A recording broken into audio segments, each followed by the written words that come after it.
Hello, thank you for joining me today. Did you know that few things in life hurt as deeply as betrayal?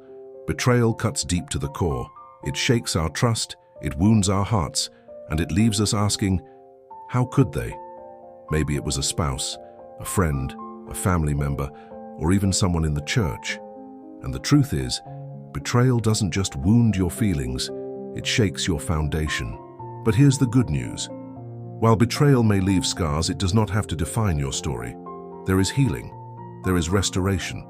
And today, I want to walk with you through God's process of healing from betrayal, so you can live free, not chained to what someone else did to you. Now let's be honest. Betrayal is one of the hardest pains to face because it never comes from an enemy. It comes from someone close. David said in Psalm 55:12-14, "If an enemy were insulting me, I could endure it. But it is you, my companion, my close friend, with whom I once enjoyed sweet fellowship." Think about Jesus, betrayed by Judas with a kiss. Joseph, betrayed by his own brothers, sold into slavery. These weren't strangers. These were people they trusted. And maybe you know exactly how that feels. You've been lied to, abandoned, cheated on, or falsely accused. The pain is real, and I want you to hear me. God sees it. God knows. You are not alone in this pain. The first step toward healing isn't pretending. It isn't pushing the pain down. It's honesty. Real, raw honesty with God. You don't have to sanitize your prayers. You don't have to come to God with perfect words. He can handle your anger. He can handle your tears. He can handle your questions. David poured his heart out to God when he was betrayed.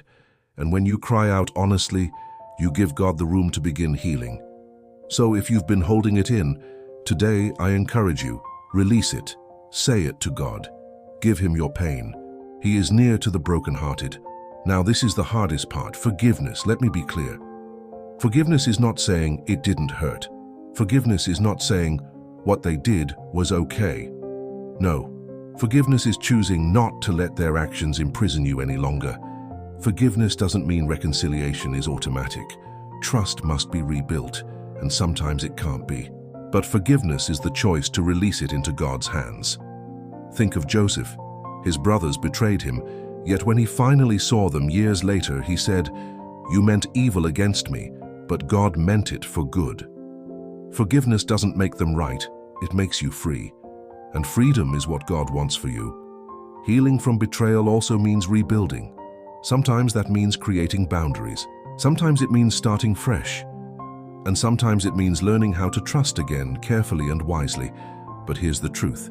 Your healing is not dependent on an apology that may never come. Your healing is dependent on the grace of God.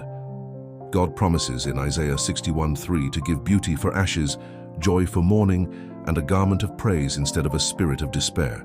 That's not just a verse, it's a promise. Your betrayal may have been the chapter, but it doesn't have to be the whole story. God can write a new ending. And so, my friend, if you're carrying the weight of betrayal today, let me remind you, betrayal may explain your pain, but it does not define your purpose.